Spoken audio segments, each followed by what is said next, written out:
अस्सलाम वालेकुम नाज़रीन, मैं हूं आपका मेज़बान सरदार फैसल करलाल और आप देख रहे हैं प्रोग्राम सोने के हाथ। नाज़रीन, ना सिर्फ फैक्टराबाद हज़ारा में बल्कि पाकिस्तान भर में ऐसे हाथ मौजूद हैं जिनको थोड़ी सी स्क्रीन पर आने की ज़रूरत है, जिनके थोड़े से स्किल्स को इम्प्रूव करने की ज़रूरत है और वो इस पुष्ट पनाही में ऐसे ऐसे काम सर अंजाम दे रहे हैं जिसका ना तो कोई साइंटिस्ट सोच सकता है, ना एक आम पाकिस्तान सोच सकता है। तो नाज़रीन, इसी ही सोने के हाथ के प्रोग्राम में हमारे पास एक ऐसे सोने के हाथ मौजूद हैं जिन्होंने एजुकेशन की फील्ड में तो इतने यू कैन से कि डिग्रीज़ वगैरह नहीं ले रखी, लेकिन एक पर्सनली तख्लीक करदा उनके कुछ ऐसे प्रोजेक्ट्स हैं जो इस वक्त फैक्टराबाद, हरीपुर और हज़ारा भर में बड़े मशहूर हैं। तो इस वक्त मेरे साथ मौजूद हैं स्टूडियो में जनाब अब्दुल रशीद साहब। सर, सबसे पहले तो आपको अपने प्रोग्राम में वेलकम करते हैं। अच्छा रशीद साहब, मेरे कुछ सवालात हैं आपसे, मैं उनके बारे में मैं और मेरी आवाम जानना चाहती है कि ये जो तख्लीक करदा आपके प्रोजेक्ट्स हैं इनके बारे में आपको कैसे ख्याल है कि कुछ ऐसी न्यू इन्वेंशन लाई जाएँ हमारे इस हरीपुर हज़ारा में। जी, सबसे पहले तो मैं अल्लाह पाक का शुक्र अदा करता हूँ जिसने मुझे इतनी इज़्ज़त दी और इस मुकाम तक पहुँचाया। तो उसके बाद प्रोजेक्ट सर ऐसा है कि ये जो ग्रीन पाकिस्तान माहौल दोस्त है, इसको मद्देनज़र रखते हुए मैंने इलेक्ट्रिक व्हीकल तैयार किए और गरीब आवाम की सहूलत के लिए इलेक्ट्रिक व्हीकल तैयार किए जिनकी मेंटेनेंस नहीं है और गरीब आवाम के लिए बेस्ट हैं और माहौल दोस्त हैं ये व्हीकल। जी, तो मैं आपको बताता चलूँ कि अब्दुल रशीद साहब का ताल्लुक हरीपुर से है और ये बेसिकली एक इलेक्ट्रिक मैकेनिक है, ऑटो मैकेनिक है। गाड़ियों की इलेक्ट्रिशियन एज इलेक्ट्रिशियन भी काम करते हैं, एज ए मैकेनिक भी काम करते हैं, छोटी गाड़ियों का भी काम करते हैं, बड़ी गाड़ियों का भी काम करते हैं। तो इन्होंने अपनी तख्लीक से कुछ न्यू चीज़ें हमारी इस फील्ड में लाई हैं। तो मैं जानना चाहूँगा आपसे रशीद साहब कि आपके कौन से प्रोजेक्ट्स ऐसे हैं जो इस वक्त ज़ीनत बने हुए हैं सोशल मीडिया के। कुछ ऐसी इन्वेंशन के बारे में हमारी आवाम को बताइए कि आपने एजुकेशन में तो यू कैन से कि ना कोई डिग्री ली हुई है, आपने एफए किया हुआ है, प्राइवेट एफए किया हुआ है, इसके बावजूद आपने इतनी ज़्यादा इतनी इम्पोर्टेंट इन्वेंशन कैसे की? जी, ऐसा है कि मैं बेसिकली पेशे से मैकेनिक हूँ। जी ठीक है जी, वो मेरी वर्कशॉप है हरीपुर में, तो छोटी बड़ी गाड़ियों का काम करता हूँ, नए नए एक्सपेरिमेंट पे काम करता रहता हूँ। जी तो सीएनजी का भी काम स्पेशलिस्ट हूँ अल्हम्दुलिल्लाह, जी पेट्रोल का भी, डीज़ल का भी और एलपीजी गैस का भी, सीएनजी गैस का भी अल्हम्दुलिल्लाह। तो पेट्रोल का भी मैंने फार्मूला निकाला है, फार्मूले से मुराद मतलब एक्सपेरिमेंट करके मैंने उसको मुनासिब करने की कोशिश की और फ्यूल की एवरेज को कम करने की कोशिश की। और इसके अलावा मैंने सोचा कि गरीब आवाम के लिए कोई ऐसी सहूलत, ऐसी चीज़ इलेक्ट्रिक में कन्वर्ट करके की जाए कि जिससे मेंटेनेंस भी कम हो जाए और गरीब आवाम को फ़ायदा भी हो इस चीज़ का। तो मैंने सबसे पहले थ्योरी तैयार की, इसके कम से कम मुझे साल लगा थ्योरी तैयार करते हुए। अच्छा, मतलब आपने पूरा पहले प्रॉपर वर्क पेपर वर्क किया, स्केच बनाया, उसके बाद फिर आपने काम स्टार्ट किया? जी सर, मैंने पहले पेपर वर्क किया, थ्योरी तैयार की, उसके बाद मैं फिर प्रैक्टिकल पे आया। प्रैक्टिकल में भी काफ़ी दुश्वारियाँ मुझे आई। ज़ाहिर बात, एक्सपेरिमेंट में बहुत से मामलात होते हैं। जी तो सबसे पहले मैंने साइकिल पे स्टार्ट लिया, जी साइकिल बाईसाइकिल तैयार किया इलेक्ट्रिक, जी तो वो हाइब्रिड है वो। जी आगे मोटरसाइकिल मैंने तैयार किया, वो भी हाइब्रिड है, पेट्रोल पे भी चल सकता है तो बैटरी पे भी, इलेक्ट्रिक पे भी चल सकता है। जी तो आगे जाके मैंने रिक्शा तैयार किया, वो अच्छा। पेट्रोल पे भी चल सकता है, पेट्रोल पे सॉरी नहीं, रिक्शा जो है ना फुल इलेक्ट्रिक है। अच्छा, फुल इलेक्ट्रिक। जी, वो फुल इलेक्ट्रिक है, हाइब्रिड नहीं है। अच्छा तो वो 5 कैटेगरी में मैंने तैयार किया। सोलर सिस्टम है, इमरजेंसी चार्जिंग सिस्टम है उसमें, अच्छा तो डबल पावर मोटर सिस्टम है उसमें। अच्छा तो आगे जाके अल्हम्दुलिल्लाह मैं गाड़ियों पे काम कर रहा हूँ। अनकरीब आप लोगों को नाज़रीन को खुशखबरी सुनाऊंगा अच्छा कि माशाल्लाह। इलेक्ट्रिक गाड़ी और हाइब्रिड गाड़ी, फुल इलेक्ट्रिक गाड़ी और हाइब्रिड गाड़ी तैयार कर रहा हूँ। अच्छा रशीद दुआ साहब, कीजिएगा मेरे लिए कि मैं इसमें भी जी कामयाब। अल्लाह पाक आपको ज़रूर कामयाब करेंगे। आमीन। अच्छा, ये जो स्क्रीन पे हमारे पास ये जो इलेक्ट्रिक साइकिल आ रही है, इसके स्पेक्स में थोड़ा सा बताइए कि ये किस तरह से काम करती है और इसको कितनी वोल्टेज चाहिए होती है, चार्जिंग का क्या सीन है इसका, और ज़ाहिर सी बात है कि वो एक इलेक्ट्रिक इंजन पे चल रही है तो उसमें हॉर्स पावर भी होगी।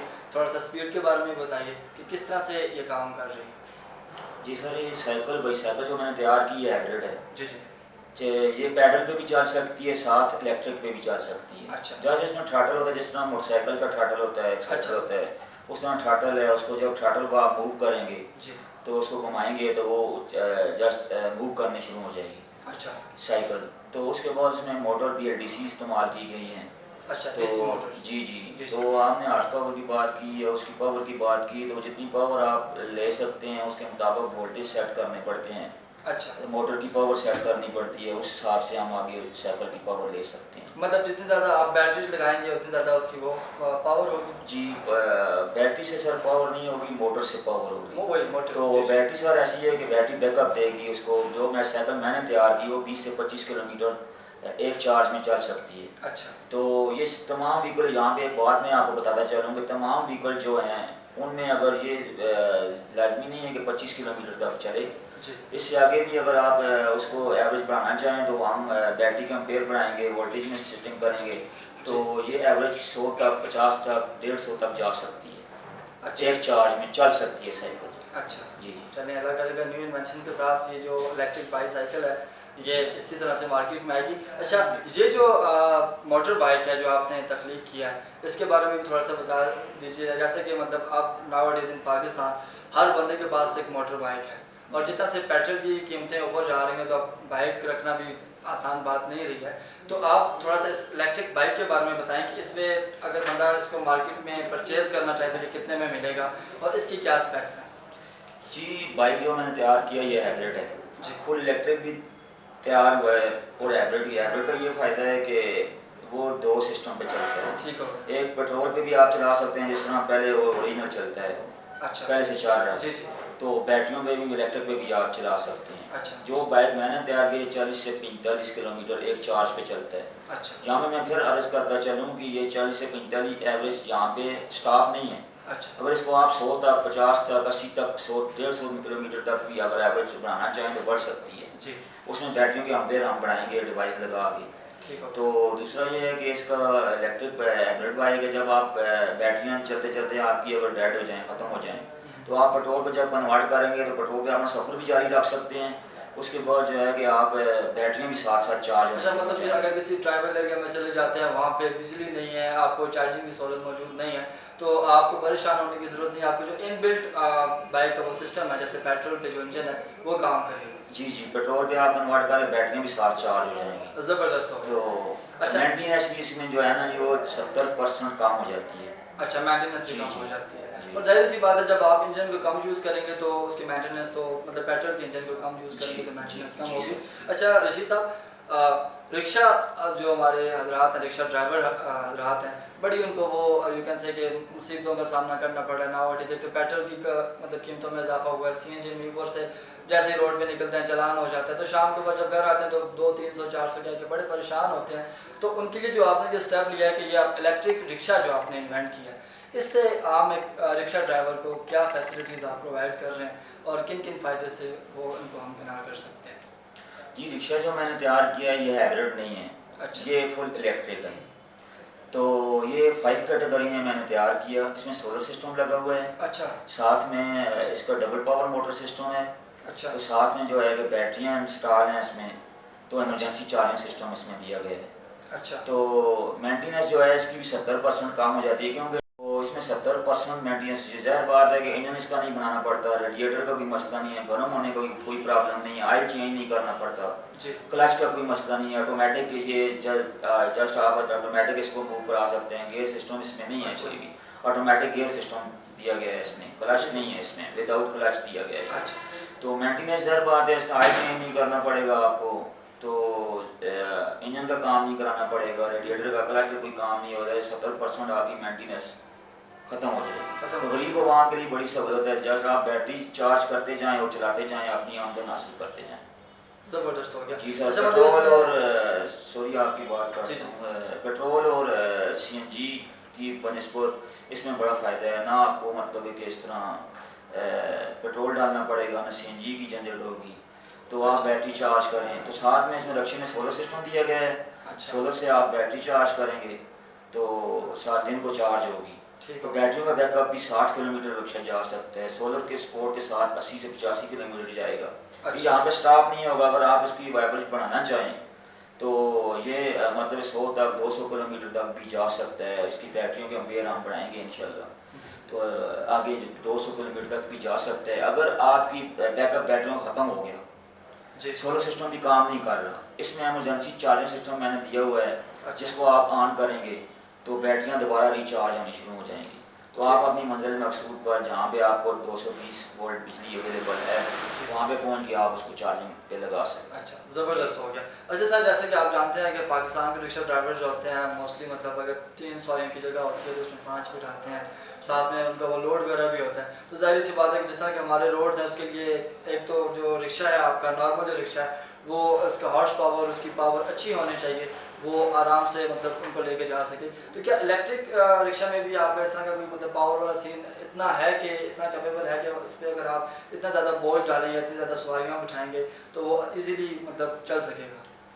जी, इसी बात को मद्देनजर रखते हुए जब बात है ये रिक्शा जो है ये तो पैसेंजर के से चलेगा ना, पैसेंजर बिठाएंगे तो तब ये चलेगा, तो गरीब आवाम फ़ायदा उठा सकते हैं। तो उस चीज़ को मद्देनजर रखते हुए मैंने इसकी पावर जो है कि पेट्रोल के मुकाबले में की है। अच्छा। तो इसके एक्सपेरिमेंट मैंने पास किए, उसके बाद मार्केट में मैं लाया। अच्छा। तो हमारे हरिपुर के एरिया में गिरदनवा में एक चिकाई गांव है, भीड़ की साइड से आता है। जी बिल्कुल है जी, तो चढ़ाई भी है उधर। जी उस पर हमने 5 पैसेंजर बिठा के ना जी, अच्छा। तो वहाँ पे ट्राई की, अल्हम्दुलिल्लाह ये कामयाब रहा। एक दफ़ा नहीं 3-4 दफ़ा हमने चेक किया। उसके बाद हम खानपुर गए इसकी तरफ। खानपुर जो टूरिस्ट एरिया है, खानपुर डैम जैसे जी कहते जी। हैं जी, हाँ जी वो डैम है, वहाँ पे हम गए हैं। वहाँ पे हम 6 बंदे लेके गए हैं इस पर। अच्छा। तो अल्हम्दुलिल्लाह इस पर पावर भी ठीक है, तो पेट्रोल के मुकाबले में अल्हम्दुलिल्लाह मैंने की है ये सब चीज़ें चेक करके। अच्छा रशीद साहब, बैरून मुल्क में भी इलेक्ट्रिक व्हीकल्स इस वक्त मतलब मार्केट में आ रही हैं और day by day new models आ रहे हैं और नई चीज़ों के साथ आ रहे हैं। अच्छा, आपने जो गाड़ियाँ बनाई हैं, ये जो बाईसाइकिल, रिक्शा और मोटर बाइक आपने बनाई है, इनमें एक ऐसा मेन कोई डिफरेंस है कि आप मतलब उन्हीं को कॉपी करके आपने बनाया है या इसमें कोई न्यू चीज़ आपने इन्वेंट की है? जी, मैंने उनसे आगे बढ़ के सोचा, जैसे साइकिल हाइब्रिड है, चलें इसको इससे आगे चलते हैं। रिक्शा है, सॉरी मोटरसाइकिल है, मोटर बाइक है, ये फुल इलेक्ट्रिक मैंने इसलिए नहीं बनाया कि बंदे को कोई डिफरेंस जी डिफरेंस रखा। जी जी उसको हाइब्रिड मैंने तैयार कर दिया जी। और दूसरा उसमें चार्जिंग सिस्टम जो है जब पेट्रोल पे आप कन्वर्ट करेंगे तो वहाँ से फिर चार्जिंग उन बैटरियों को मिलेगी, बैटरियाँ रिचार्ज होंगी। अच्छा। रिक्शे पे आते हैं, रिक्शे की पावर मैंने जो है ना जी पेट्रोल रिक्शे से भी ज़्यादा कर दी है। अच्छा। तो जो कि आम इलेक्ट्रिक रिक्शे की पावर इतनी नहीं है। जो इलेक्ट्रिक व्हीकल पुराने मुल्क में रिक्शा आए हुए हैं तो उसमें जाके तो आपने मतलब है कि वो 25 किलोमीटर 25 की स्पीड पे जाते हैं। इसमें मैंने 50 से 55 से 60 किलोमीटर स्पीड कर दी है, तो पावर भी उससे मुकाबले में ज़्यादा की है। दूसरा इसमें इमरजेंसी चार्जिंग सिस्टम मैंने इंस्टॉल कर दिया है। अच्छा। Double power motor system install किया है, तो साथ में सोलर सिस्टम भी इंस्टॉल कर दिया है। ये डिफरेंस है जी। अच्छा अच्छा, मतलब ये चीज़ें उनसे डिफर करती हैं। जी। बहुत ज़बरदस्त बात है जी कि हम लोगों ने अमेरिकन या यूएस या यूरोप के जो कंट्रीज़ हैं वहाँ पे जो इलेक्ट्रिक चीज़ें चल रही हैं उनको कॉपी नहीं किया बल्कि खुद से एक नई चीज़ बनाई है। अच्छा रशीद साहब, हुकूमत के नुमाइंदे भी शायद आपकी तरफ आए होंगे या आपने भी कोशिश की होगी कि इस छोटी सी मतलब आप वर्कशॉप पे काम कर रहे हैं, अपनी आपकी वर्कशॉप है और हरिपुर उस तरह से इतना बड़ा सिटी भी नहीं है कि यहाँ से निकल के मैं नेशनल लेवल पे जाऊँ और नेशनल लेवल पे जाके अपने मुल्क के लिए, कौम के लिए इस तरह की कोई चीज़ें ना। तो क्या हुकूमत की तरफ से आपको कोई रिस्पांस आया है या आपने हुकूमत की तरफ रुजू नहीं किया? जी, अभी तक तो कुछ ना कुछ हुआ है, लेकिन आगे बढ़ने तक की हद तक तो अभी उस तरह नहीं हुआ। लेकिन ऐसा एक उम्मीद है, मैं अपनी हुकूमत से ये चीज़ बताना चाहूँगा कि यार तावन करे, गवर्नमेंट मुझे सपोर्ट करे तो अल्हम्दुलिल्लाह मैं गाड़ियाँ इलेक्ट्रिक, हाइब्रिड और ये सारी चीज़ें तैयार कर सकता हूँ अल्हम्दुलिल्लाह। ठीक हो गया। Thank you so very much जनाब रशीद साहब, आपने अपना कीमती वक्त निकाला हमारे लिए। तो जी नाज़रीन, ये थे हमारे आज के सोने के हाथ, जिन्होंने एजुकेशन में तो इतनी महारत हासिल नहीं की लेकिन एजुकेशन से साइड पे होकर इन्होंने अपनी तख्लीक करता ऐसी चीज़ें बनाई जो अभी अपनी मिसाल आप हैं। हुकूमत को भी चाहिए कि ऐसे नौजवानों को आगे लाना चाहिए और उनको इस तरह की बेटर अपॉर्चुनिटी फराहम करनी चाहिए। तो मुझे दीजिए इजाज़त, इंशाल्लाह नेक्स्ट प्रोग्राम में मुलाकात होगी।